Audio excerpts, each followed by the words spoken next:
Hey, Kina Wife Mom Boss. Thank you for coming back for part two of our story with Christine George.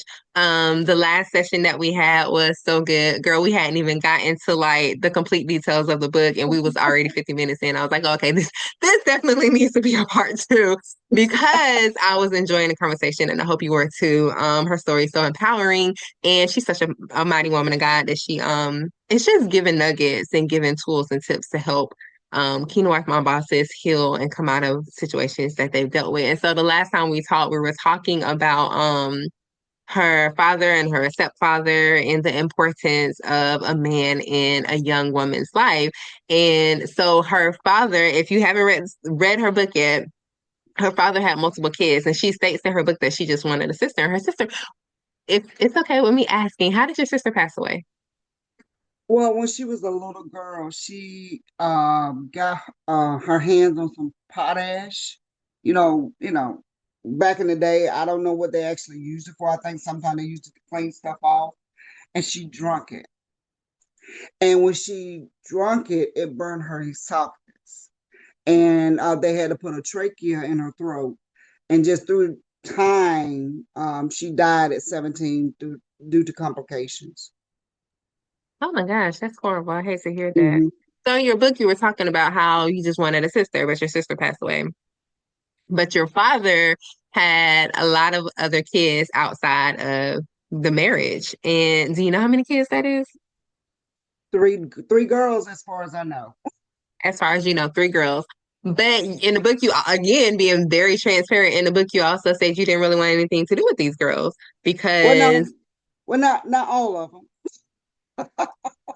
was it Go just ahead, the go ahead with two? your question. Go No, ahead no, with no. your You question. tell me, girl. This your story. Tell me. Well, at first, what it was, I wasn't mature to deal with it. So I think because when my daddy was trying to introduce me to my first sister, um, I was at home with my mother, and he just happened to go pick her up. I'm in my 20s, and I'm not going to say her name because she don't want her name to be said or anything like that. He was just going to bring her to my mother's house, and I said, "No, you're not." So he was trying to pretty much force her. This is the first time I've heard of. I've seen the picture, but he never said he had another daughter. And so I just had, no, not just had, but I had my twin boys at the time. And he wanted to bring my sister to see me at my mother's house. No, you're not. You're not going to disrespect my mama. You just disrespected her enough. I'm not going to allow you to, no. And I know that was me being protective of my mother, but it was also being protective of myself. Because I was just not ready to see her. I just was not ready to accept her. I was just not ready, period. And so, and when I got into my own place, um, in my own house, she had called me one time and she was in town and I still wasn't ready. I still just wasn't ready to receive her. I had talked to her on the phone. And so when my daddy started having children, with the woman he was living with at the time, because we was coming up together, even though I was older, we was coming up and I was going to the house to see my dad. It was a little different. It was more, I guess I accepted it better, because even though my mother and father were still legally married, they weren't in the same house anymore. You see what I'm saying? Oh, wait, I'm a little confused. So the sister that he brought to your sister's funeral, was this the Oh, daughter he oh, had my from another bad. I'm marriage? sorry. I forgot about her. That's 40. Was that Okay. from another marriage? No, my dad and my mother was, they only been married. They're the only ones that been married. So was That's this bad. I daughter forgot. I'm sorry. before marriage? Before the marriage? I really don't know. I'm gonna be Oh, okay. So this is the one daughter that you did know about before. okay. That young lady I knew about. Well, I didn't know about her until she was came to the funeral, and I asked who she was. And so my mother was upset because she was there, because I mean, he was bad about just springing things on it, and you're just gonna accept it because this is what I say you're gonna accept.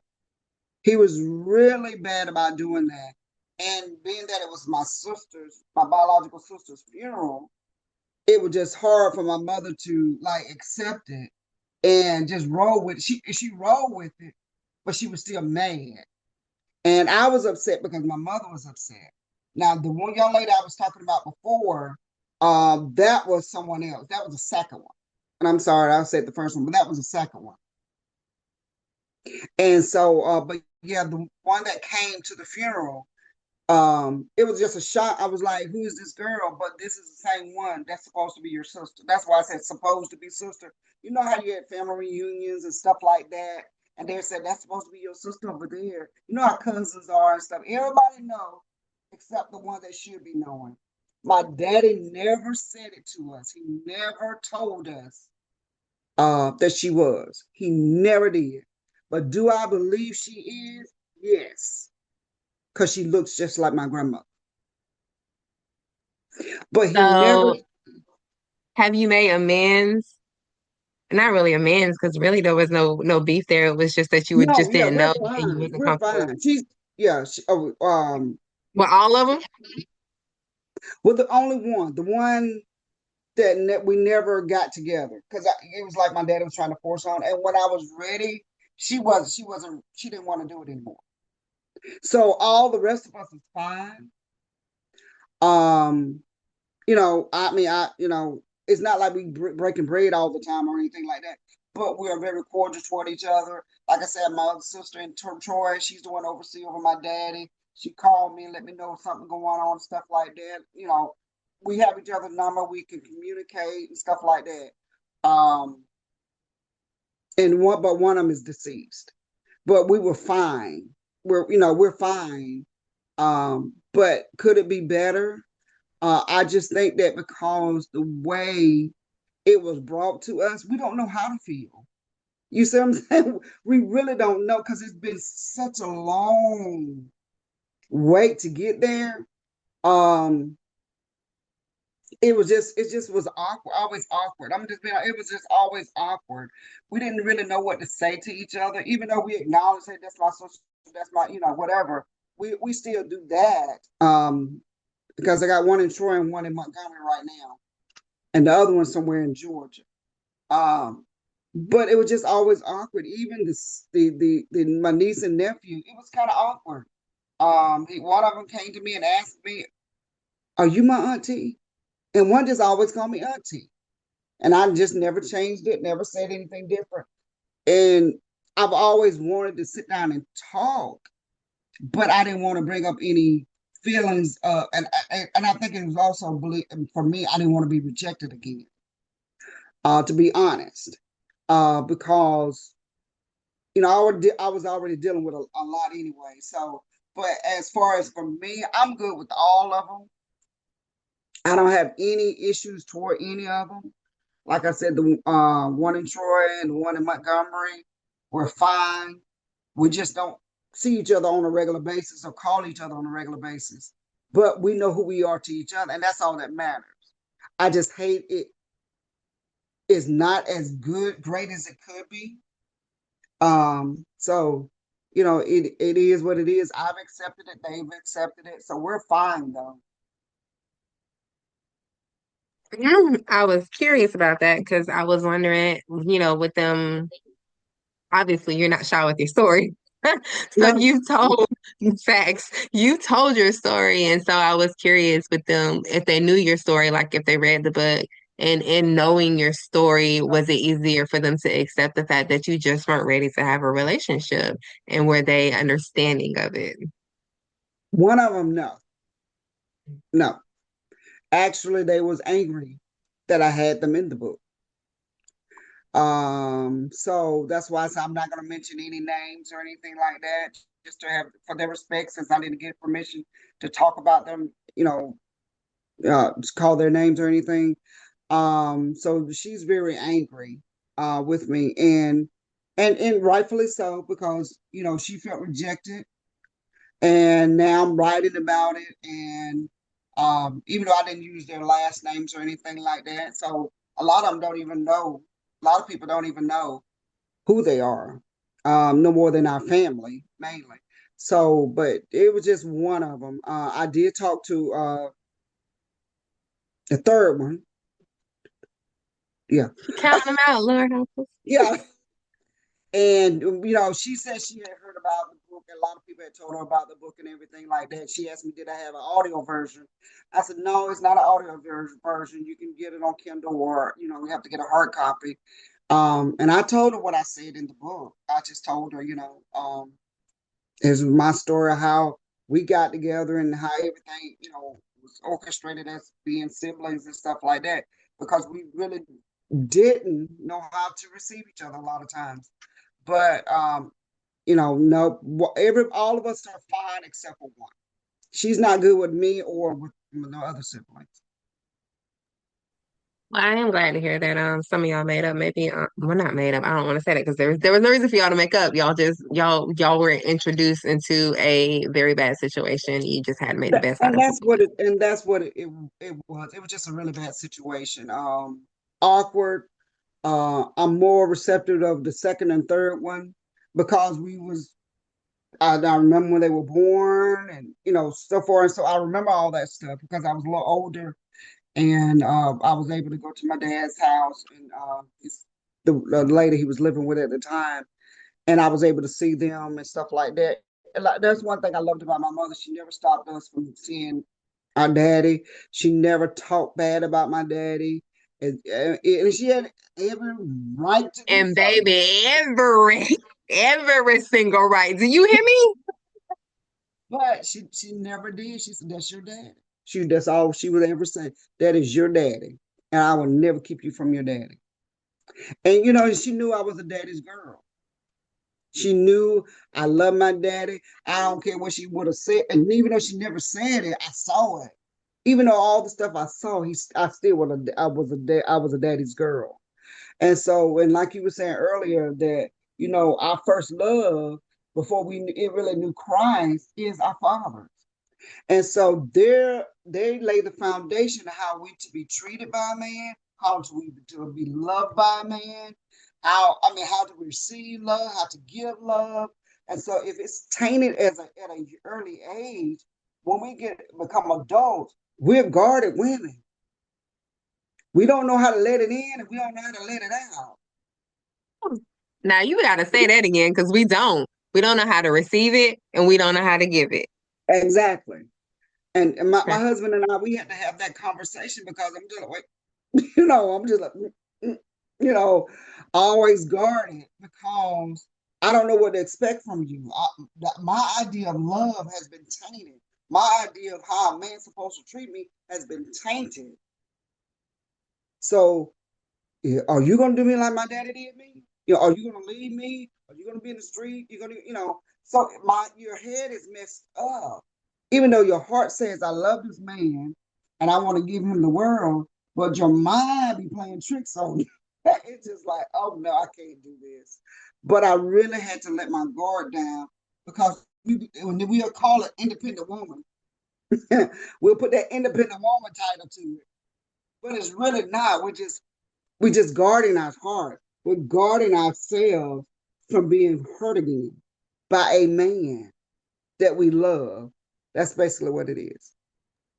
I'm so grateful that you said that because listen, there are some women out here who are independent, but anytime personal opinion, anytime somebody is out here celebrating being an independent woman, it typically is because you have some bitterness or some anger issues because you haven't Mhm. found love the way you needed to find love and you're looking like most women don't. I don't know a woman who actually truly is healed and desires to be alone. There are Right. some people who are looking, they're kind of just like, if it happens, it happens. But people who are truly healed and seeking the will of God for their lives typically aren't like, I never, unless they've had a bad experience, but I never want to, and I'm independent and I don't need no man. And like, that's Right, to right, me, right, right, right. you know what I'm Mhm. saying? Okay. Yeah. So let me jump into this leading and bleeding because, yeah, I don't know if you heard one of the episodes I was talking about. I said that A lot of times women feel like they have to have on this cape,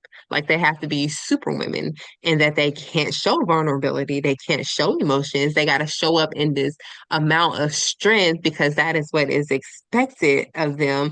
And a lot of the times they are hurt and unhealed and bleeding on the inside. And so not even just in the homes, but in church, like you said, and in on your job and wherever it is that God has for you. Sometimes you are out there leading people. You have amazing leadership skills. You can coach somebody else. You can encourage and motivate somebody else, but you're so broken inside that you can't receive that for yourself.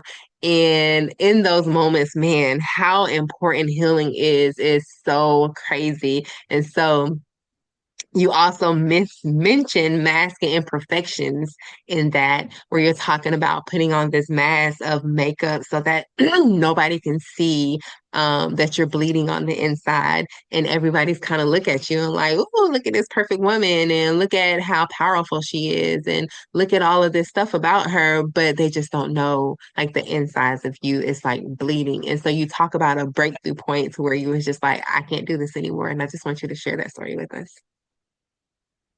Well, I was just tired of faking. You just got to be sick and tired of being sick and tired because it's tired of standing up straight and you really want to do this. You get so exhausted of constantly putting on this perfect patty face and perfect everything, and then you're in front of people all the time, and then you're go home, and then you're like, no, with your hands in your face, crying, exhausted, not exhausted from the work that he's giving you to do, but exhausted from standing up straight. Because if you sit up straight for a long period of time, you're going to be tired, exhausted. And so I just got tired of people seeing me, or people just seeing a perfect person in general, um, and thinking everything is okay, everything is fine, everything's perfect, and it's really not. And once I released that to the world, it was like I could finally breathe again, because it's almost like you're holding your breath. I mean, you're underwater holding your breath until you just can't hold it anymore. And so I got to that point. I just got tired of holding my breath and just wanted to let it out for the world to know, hey, this is what happened. I'm struggling just like y'all are. And when we're leading and bleeding on people, because we're not just leading, I mean, just I'm just leading and I'm bleeding on the inside. I'm leading and bleeding on other people, because then you start speaking to people in a negative way, or a derogatory way, or some kind of way, just being snappy or quick or whatever. And because when you cut and you really cut deep, that blood don't just stay on you. It bleeds on everyone. So you be given misinformation sometimes, because you coming from a broken and hurt place. And you can't really give the good advice, or give wise counsel like you should, because you're hurt. So you got to deal with all that stuff and truly heal, bandage it up or something until you get to the hospital and get fixed. And until we recognize that we're leading and bleeding on people, whether it's from the pulpit, from our homes, from whatever platform that we have, we got to get ourselves fixed before we can try to help anybody else. One thing my daughter told me, and I'll never forget it. And she said, Mama, one thing they tell you when you got on an airplane, you got to put your mask on first before you put somebody else's on. So I've taken that to heart, that I can't be sitting here trying to stand up straight and I'm broken in every area of my life and try to tell somebody else to fix theirs. I can't do that. That is redundant. Then I come back home to a pigsty, but I'm telling everybody else to be perfect.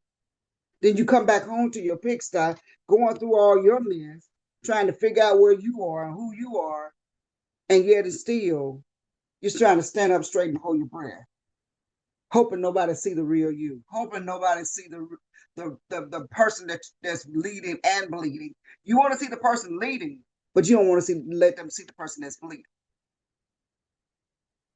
That's what I got tired of being. That's what I got tired of doing, because you get so exhausted from trying to be that perfect person, but you're really living a lie. You're not living an authentic life. It's God deception. cannot, God cannot help you if you're not being real with yourself. It's deception. And so, I was thinking about that song. I don't know. Do you listen to Shayna Williams? Uh-huh. And in one of the songs, she says, walking around fearful, what if someone found out the truth that I'm shattered, but pieced Sure. together by the love of you? And what it is essentially is we all have our crap. We all Yes. have our past, we all have our situations, we all have our stuff that has happened. Some of it has broken us, some of it has shattered us, but we've given those ashes to God and allowed God to put us back together. So anytime we're walking around where we are leading and bleeding, as you termed it in the book, it is a part of our lives that we have decided that we will not allow God to touch. Exactly. It's a Exactly. part of our lives where we decided that we're not going to let him heal that part of our lives. And Mhm. again, like you said, it's just going to keep bleeding and bleeding and bleeding and bleeding, and you're going to start bleeding all over people. But when you said that it was going to not just stay inside the body, it was going to bleed out, I started thinking about them dang on karates you was talking about in the book.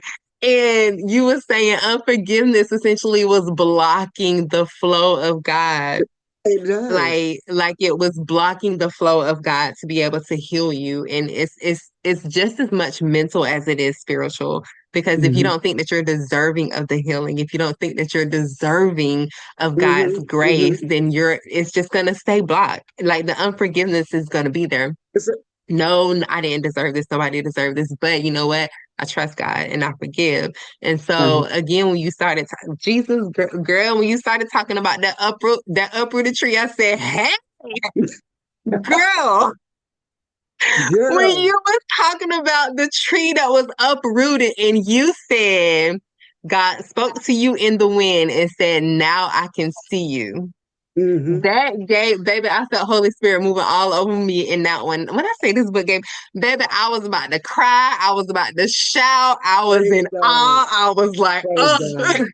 like this Yes. book gave me all the feels. And when you said, Holy Spirit said, now I can see you, because the roots were rotted and he had knocked the tree down. Down. My Knocked God. it down. The whole My tree. God. And he knocked it down so that it didn't destroy anything else around it.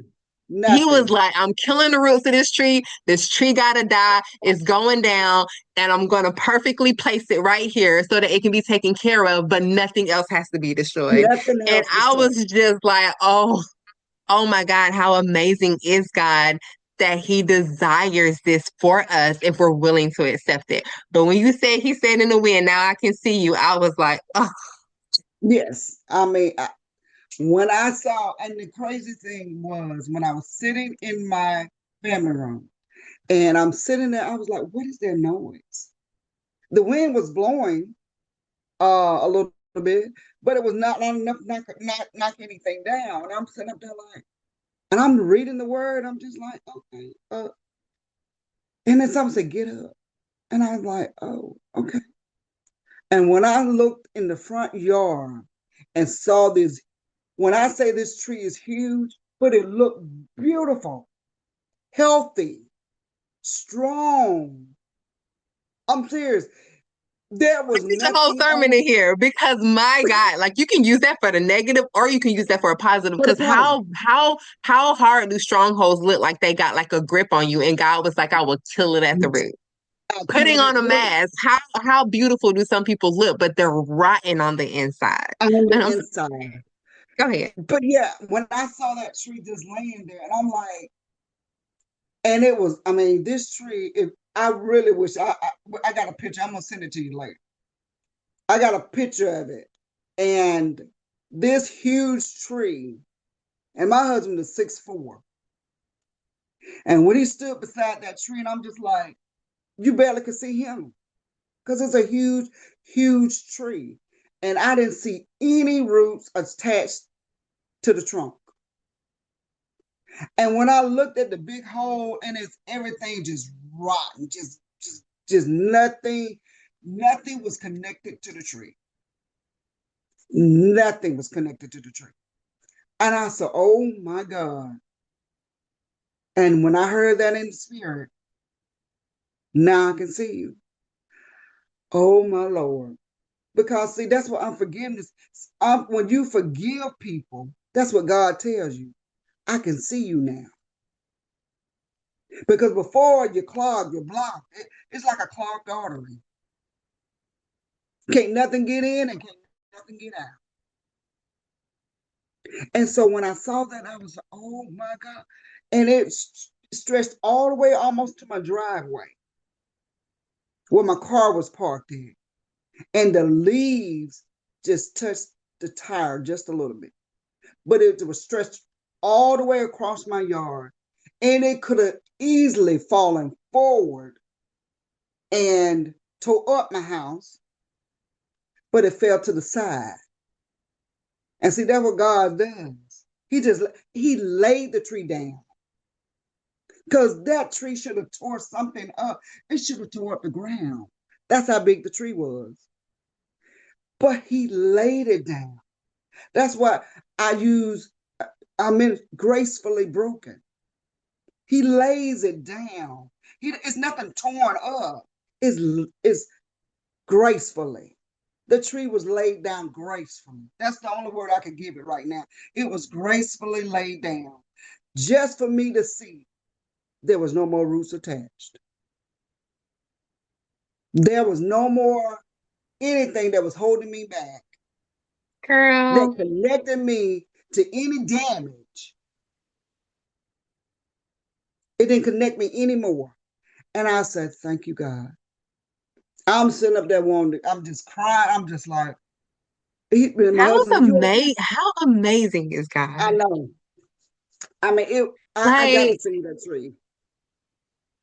It was please a do. big tree. Because how amazing is God to do, I don't want to say a small thing, because being delivered and set free is never a small thing, but in such a grand way, but Yes. with such a soft voice to just say Exactly. you are healed. Like, You are listen, the tree healed. says you are healed, you are delivered, you are set All of free, that. the strongholds are pulled down. I Broken. mean, all of it. And All girl, of it. listen, what they say, I felt that in my shot though. I No, was no, no. like, I Exactly. Exactly. did. Everything that you thought that had you bound, everything that you thought that had you connected to the wrong things is no longer there. Because when God set you free, what he said, you're free indeed. And that was my sign right there. Okay, God. And I had to go to work because there was nothing else holding me down. Nothing Listen, else. that was so good. So, I'm needless to say, this book was so amazing. I'm telling you, it took me through all the feels. Um, but I also think it's such a healing book for someone who has experienced some of these things because they'll know that they're not alone. That's right. They'll know that God has brought somebody else through the healing process, through the deliverance process, and that He is the same God that is able to do it for them. Relatability is so important sometimes in the healing process because people feel the enemy will have you to think that you're alone and you've done this by yourself and that God has singled you out. When sometimes that's just not the case. The enemy is just playing with your head and making you feel like you've done this by yourself. And so on the page 104, it says, who am I? What do I want people to know after the book has been written? Who am I? So I began writing and I wrote, I am a woman of God. I am a wife. I am a mother. I am beautifully and wonderfully made. I am the righteousness of God. And I just read that and I was like, oh, that is so beautiful because healing will reveal to you who you are. And so, Christine, Amen. I do want you to share with our listeners anything that you're doing, anything that you would like to promote, a way that they can contact you, any tips that you have for them. Just what would you like to speak to anyone? First off, I want to say thank you for allowing me to come here. I have truly enjoyed myself. This was a God thing because we just let it flow. We just let it flow. But what I would like for people to know, I will be launching a journal, my first journal, her journal, Healed, Empowered, Restored Journal, inspirational journal. It's 125 pages. It should be out this Saturday. It marks 2 years from my cancer diagnosis. So I wanted to have it out on that day because I'm a big journal, a writer. I write all the time. I always keep a journal by me. I will have that out this weekend. Um, and I'm also working on the Diary of a Thirsty Woman, a woman who never, becoming the woman that never thirsts again. This is a book that's going to reveal everything that we as women deal with that we don't want anybody to know about, and it's still dealing with some of the other things, abandonment, rejection, damage, anything from A to almost Z. Um, and so that book will be out hopefully by the summer. Once I finish that, I'm also have started helping people write their own stories. So, because I think it's necessary, because we overcome by the blood of the Lamb and by the words of their testimony, right? So God has revealed to me, and it's been prophesied to me. That's my next goal, not goal, next ministry, next gift God has given me, is to help people write their story. So I will be. It's all also will be a soft launch for my publishing company, George Publishing. That will be. I've already started. I already signed my first client, and I will started rolling the ball right now. So I'm working on that as well.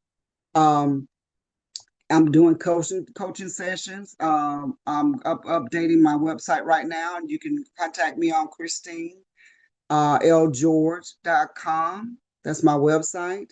Um, and if you need to email me, it's Christine at christinelgeorge.com. I look forward to working with many people. I have several people that I got lined up already, as far as helping them write their story. Because a lot of people want to tell their story, but they just don't know how.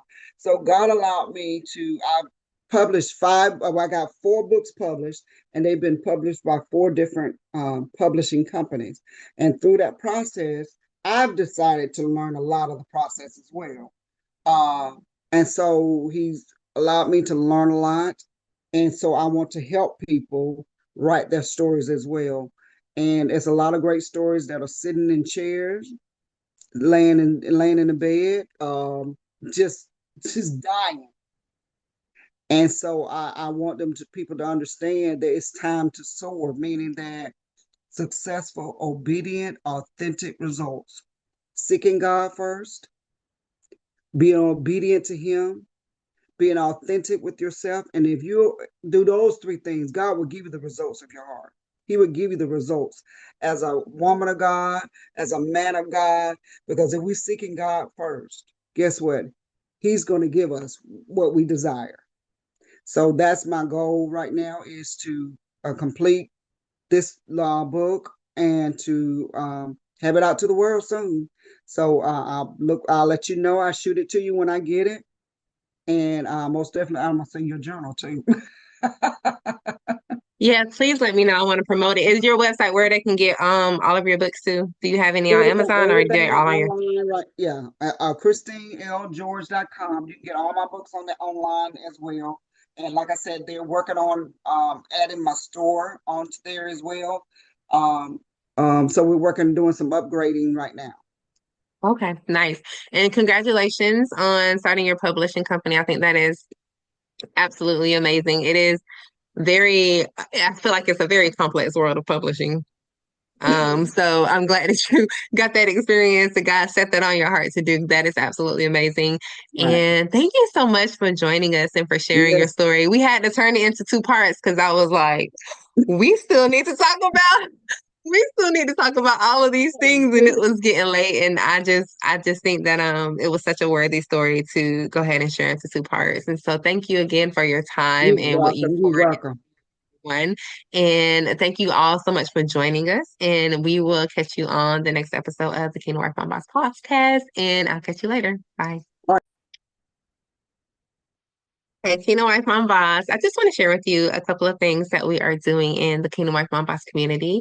If you have not already, go and sign up for the Fortified Wife Challenge. In the Fortified Wife Challenge, we are equipping you and strengthening you to withstand and to destroy the works of the enemy in your kingdom marriage. It is a 14-day challenge. Every day you get a new video of what it is that we are standing on faith for that day. It is an amazing challenge for anyone who is having marital struggle or marital problems, and they really just want to be more strengthened on overcoming the works of the enemy in their kingdom marriage.